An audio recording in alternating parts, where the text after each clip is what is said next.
Contame, Charlie, ¿cómo has visto en tu trayectoria de trabajo y de desarrollos de productos de tecnología vinculados a la educación? ¿Cómo has visto ese recorrido que por ahí arranca con la aparición del e-learning hasta esto que estás haciendo ahora, que es el ex-learning, que ya nos va a contar qué es? Fantástico. Fantástico. Bueno, yo creo que el gran... Acércate un cachito al micrófono. Perdón, el gran... No estoy acostumbrado a Medios, dale, a los vamos. medios.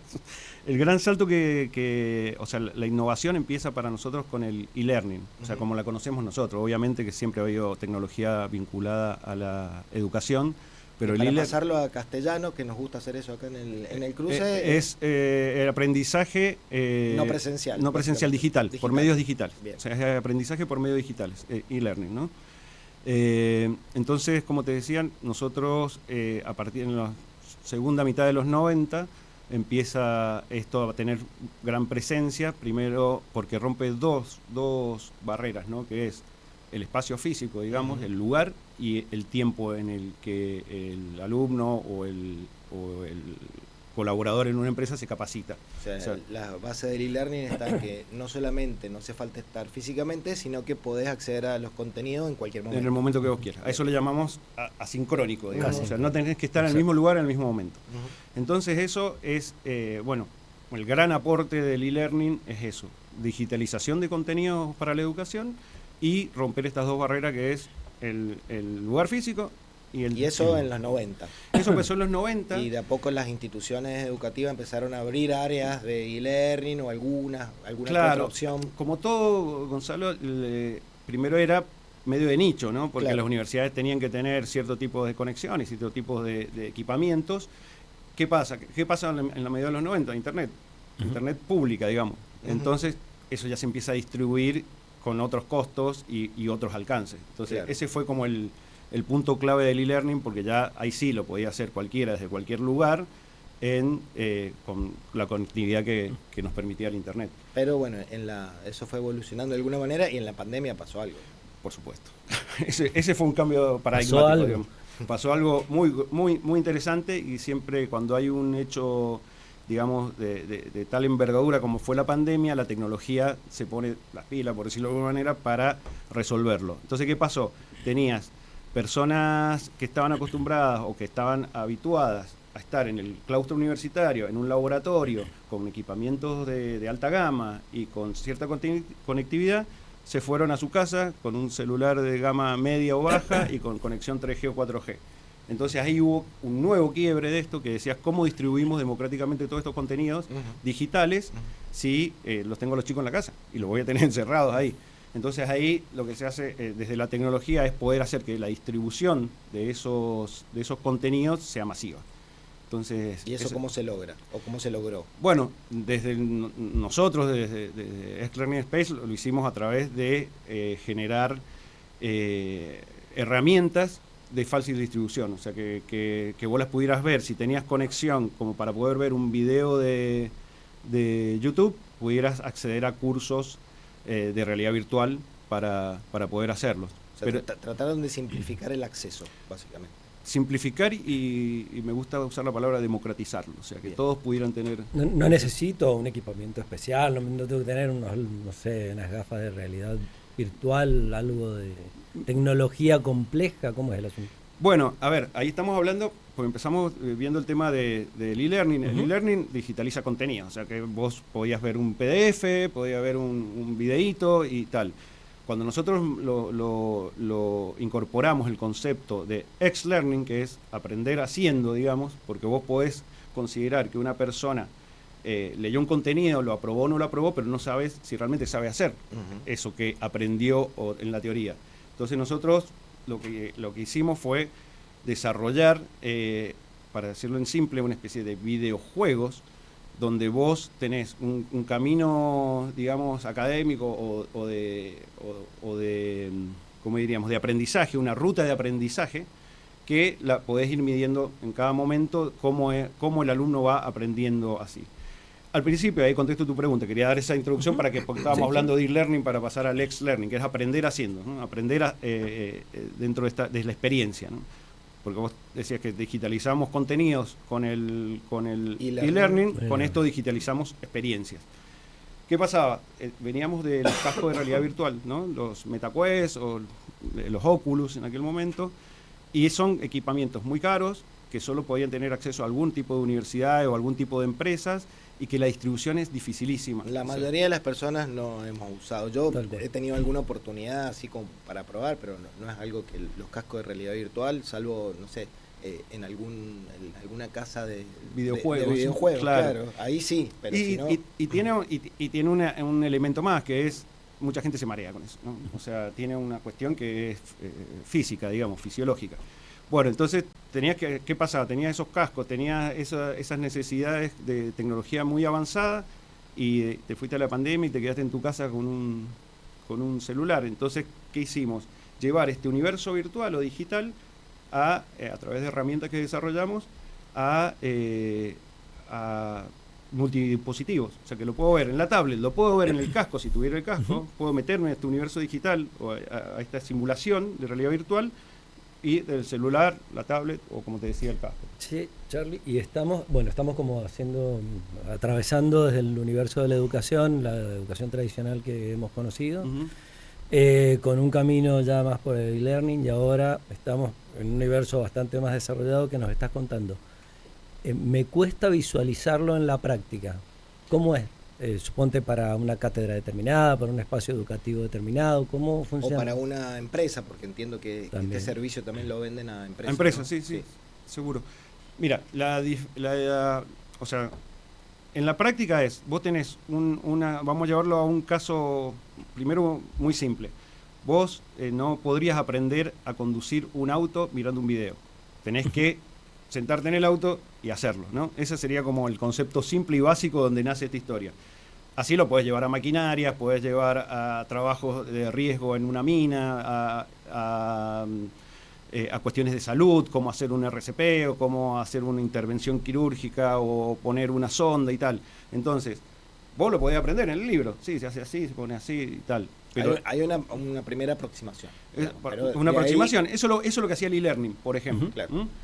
Lo que hacemos ahora, no, tenés que desarrollar la acción, tenés que hacerlo, tenés que participar de este universo digital, que además es tridimensional, que vos te movés adentro de ese universo, y tenés que ponerle la sonda al paciente, o tenés que manejar la máquina de minería, o tenés que manejar un vehículo. Hemos hecho algunos simuladores que son para conducción a la defensiva y tal, o para camiones.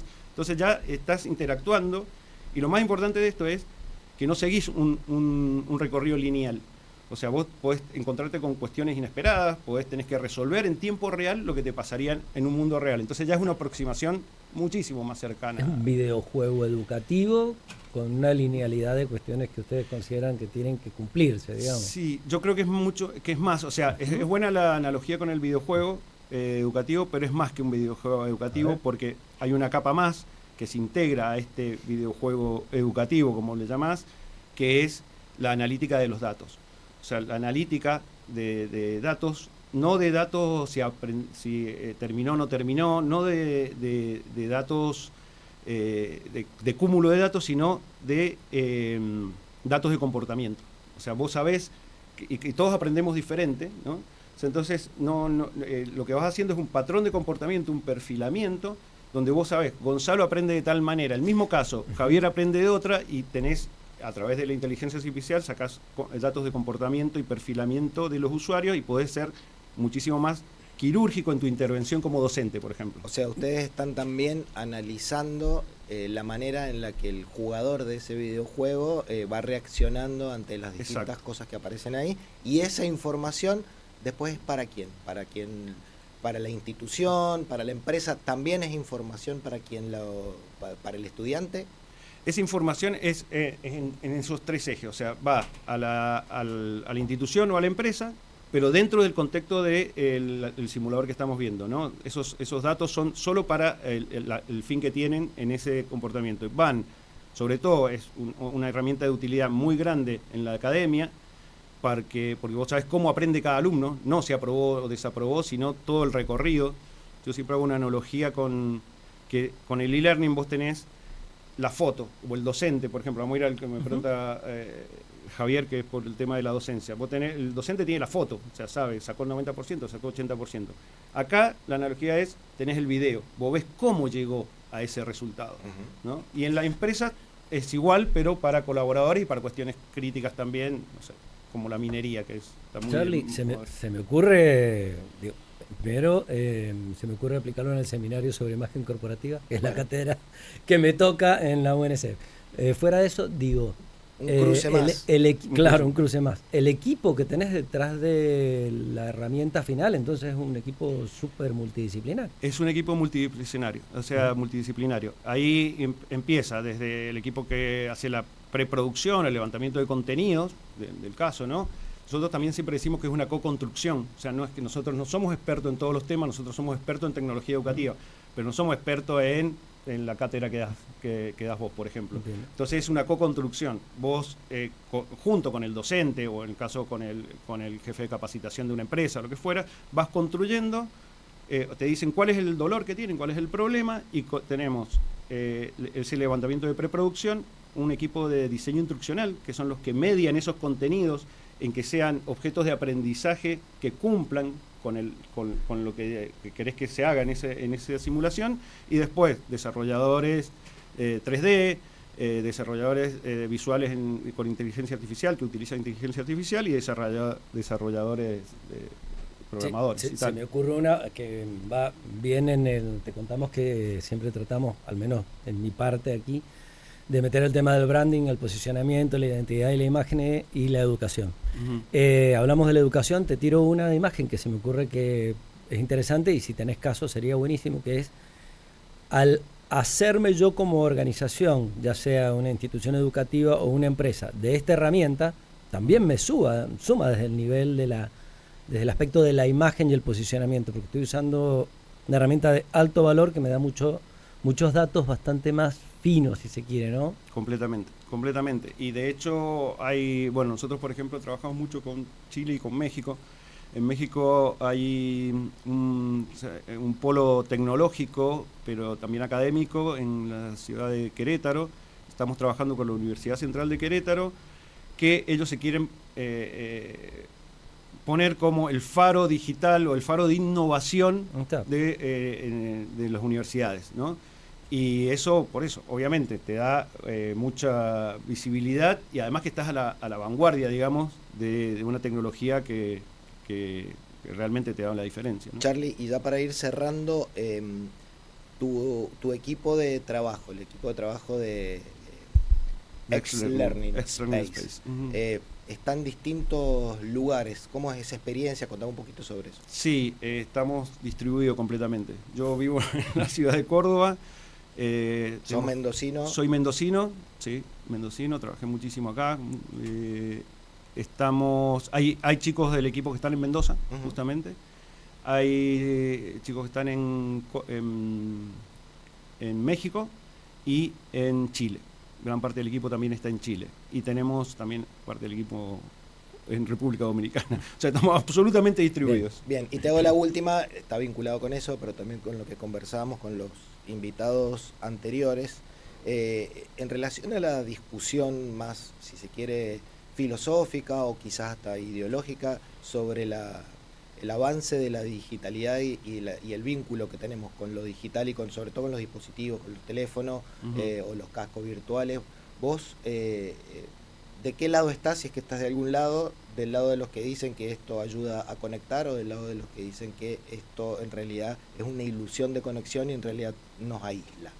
Mira, yo estoy del lado de que para mí la tecnología, y de hecho hace muchos años, como me decías en la presentación, hace 35 años que laburo en tecnología, siempre es una herramienta, o sea, nunca va a reemplazar ni al docente totalmente, ni al que produce de alguna manera. Siempre va a ser una herramienta para tener más información, para ser más eficientes, para realmente captar más lo que está sucediendo, ya sea en una ruta de aprendizaje o en lo que sea.